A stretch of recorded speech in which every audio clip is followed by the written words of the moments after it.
ये आकाशवाणी रायपुर है। छत्तीसगढ़ी समाचार बुलेटिन के संग मीनल तिवारी के जय जोहार। अब सुनाओ आज के प्रमुख समाचार। राज्य सरकार है धरती आबा जनजाति ग्राम उत्कर्ष अभियान में प्रदेश के 160 जनजाति गांव ला चुने के लिए फैसला। आर्थिक अनियमितता के मामला में हेमचंद यादव विश्वविद्यालय के कुल सचिव ला पुलिस करे है गिरफ्तार। आज सावन सम्मार के मौका में राजधानी रायपुर समेत प्रदेश भर के शिव मंदिर में करे गए है विशेष श्रृंगार। भक्त मन के उमड़े है भीड़। अब समाचार विस्तार ले। राज्य सरकार है धरती आबा जनजाति ग्राम उत्कर्ष अभियान में प्रदेश के 160 जनजाति गांव ला चुने के फैसला ले है। ये गांव में सामुदायिक वन संसाधन के संरक्षण, संवर्धन और प्रबंधन पर विशेष योजना लागू करे जाही। आदिम जाति विभाग है ये संबंध में सब जिला कलेक्टर मन ला निर्देश जारी कर दे है। अभियान में चुने गए हर एक ग्राम सभा ला योजना ला बने ढंग ले चलाए बर 15 लाख रुपया के मंजूरी दे जाही। संगे संग चुने गए गांव में सामुदायिक वन संसाधन प्रबंधन समिति बनाई जाही जो ग्राम सभा ले योजना चलाही। एकर बर ग्राम सभा के नाव ले राष्ट्रीयकृत बैंक में अलग ले खाता खोले जाही। राज्य सरकार है प्रदेश में समान नागरिक संहिता यूसीसी लागू करे के जरूरत और ओकर रूपरेखा में सुझाव दे खातिर समिति बनाई है। ये समिति राज्य के रहवैया मन के व्यक्तिगत सिविल मामला ले जुड़े मौजूदा कानून और व्यवस्था के समीक्षा करही। इच्छुक नागरिक और संगठन अपन सुझाव 30 सितंबर तक ईमेल ucc.chhattisgarh@cg.gov.in या फिर डाक ले समिति ला भेज सकत हैं। राज्य सरकार है गौधाम योजना के दायरा बढ़ा दे है। पशुधन विकास विभाग है नियम में फेर बदल करत गौधाम चलाए बर ग्राम पंचायत ला प्राथमिकता दे और शहरी गौठान ला योजना में शामिल करे के फैसला ले है। योजना में गौधाम के संचालन स्वयंसेवी संस्था, पंजीयन हुए गौशाला ट्रस्ट और ग्राम पंचायत ले करे चाहिए। योजना के उद्देश्य निराश्रित गौवंश ला सुरक्षित करना और बने देखभाल करना है। मुख्यमंत्री विष्णुदेव साय आज रायपुर में प्रोजेक्ट सहारा दिव्यांगजन उपकरण वितरण कार्यक्रम में संगरीन। समाज कल्याण विभाग और जिला प्रशासन कोतिले राखे गए कार्यक्रम में मुख्यमंत्री है दिव्यांगजन मन ला 3,58 लाख रुपया ले ज्यादा के सहायक उपकरण बांटिन है। ये बेरा में मुख्यमंत्री है कहिन कि ये पहल सिर्फ सहायक उपकरण दे तक सीमित न है, भलुक दिव्यांगजन मन ला सम्मान, आत्मविश्वास और बने जीवन दे के प्रयास है। उमन बताइन कि ये अभियान ले अभी तक 1,700 ले ज्यादा दिव्यांगजन मन ला फायदा मिले है। मुख्यमंत्री है सरदार बलबीर सिंह जुनेजा इंडोर स्टेडियम के मरम्मत और सौंदर्यीकरण पर 7 करोड़ रुपया दे के घलो घोषणा करीन है। मुख्यमंत्री विष्णुदेव साय काली रायपुर में राखे कार्यक्रम में नीट परीक्षा में सफल प्रयास आवासीय विद्यालय के विद्यार्थी मन संग गोट बात करीन। ये मौका में मुख्यमंत्री है कहिन कि पूरा छत्तीसगढ़ भर ये गर्व के विषय है कि प्रदेश में चलाए जात प्रयास आवासीय विद्यालय के पढ़ैया लइका मन ह नीट जैसन कठिन परीक्षा में सफलता पाए हैं। खबर के मुताबिक प्रदेश में 17 टीम प्रयास आवासीय विद्यालय चलाए जाते। राज्य सरकार है एनालॉग पनीर और आने डेयरी उत्पाद बनाए भंडारण, परिवहन, वितरण और बिक्री में तत्काल प्रभाव ले प्रतिबंध लगा दे है। ये संबंध में लोक स्वास्थ्य परिवार कल्याण विभाग अधिसूचना जारी करे है। खाद्य औषधि प्रशासन विभाग के मुताबिक जांच में पाए गए कुछ एक उत्पाद दूध से बने नहीं होए के बाद ओला पनीर और डेयरी उत्पाद के रूप में बेचे जात रही।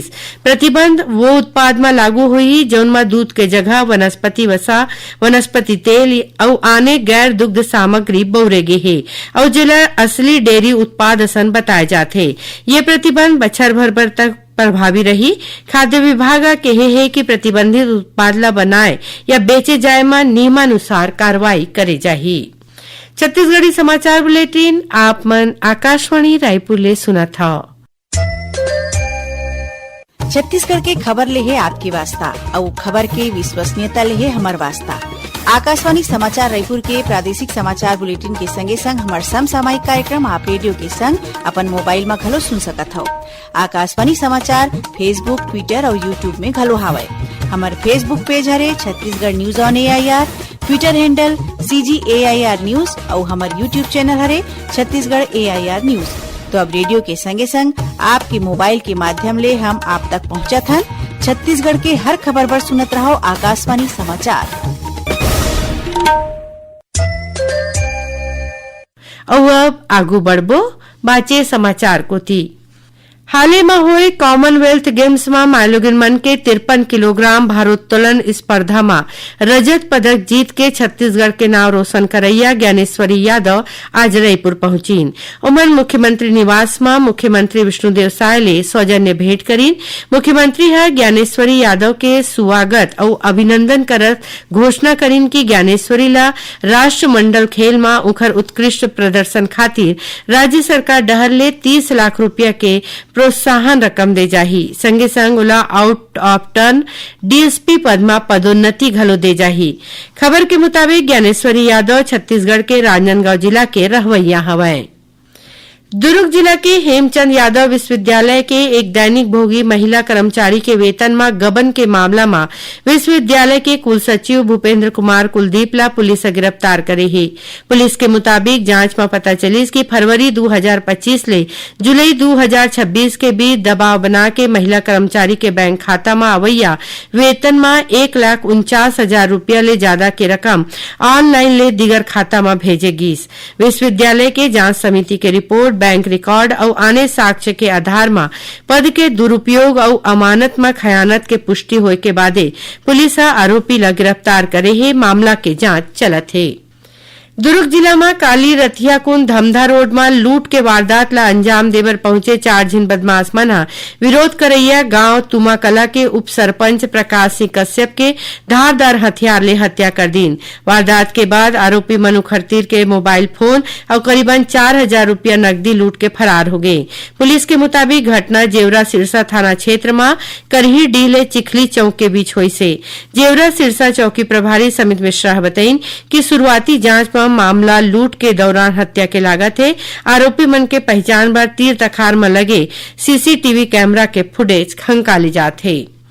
भिलाई नगर निगम के महिला पार्षद रीता सिंह उखर पति रमेश चंद सिंह राजपूत और पुत्र मानव चंद सिंह के खिलाफ करोड़ों रुपया के भूया और खनन संपत्ति सौदा में कथित धोखाधड़ी के मामला दर्ज करे गए है।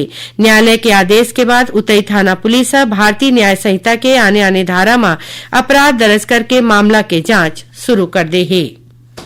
भारतमाला परियोजना के तहत भूमि अधिग्रहण मुआवजा घोटाला में प्रवर्तन निदेशालय ईडी 12 करोड़ 78 लाख रुपया के 62 चल अचल संपत्ति अस्थायी रूप ले कुर्क करे है।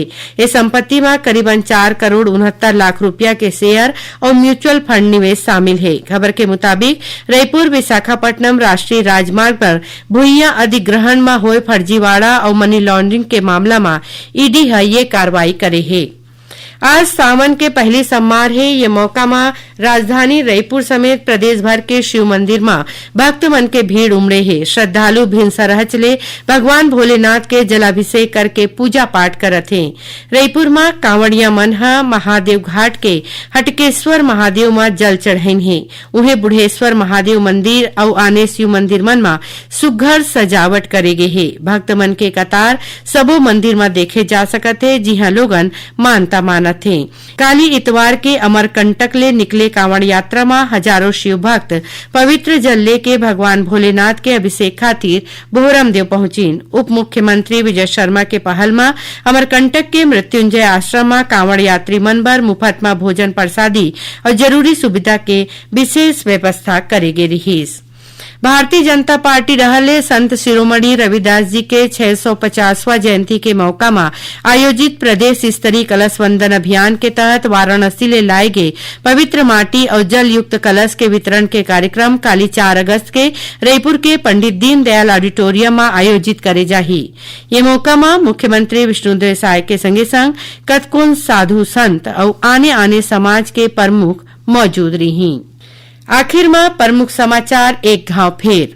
राज्य सरकार धरती आबा जनजाति ग्राम उत्कर्ष अभियान में प्रदेश के 160 जनजाति गांव ला चुने के लिए है फैसला। आर्थिक अनियमितता के मामला में हेमचंद यादव विश्वविद्यालय के कुल सचिव ला पुलिस करे है गिरफ्तार। और आज सावन सोमवार के मौका में राजधानी रायपुर समेत प्रदेश भर के शिव मंदिर में करे गए है विशेष श्रृंगार। भक्त मन के उमड़े है भीड़। एकरे संग छत्तीसगढ़ी समाचार बुलेटिन इहीं सिरावत है। जय जोहार।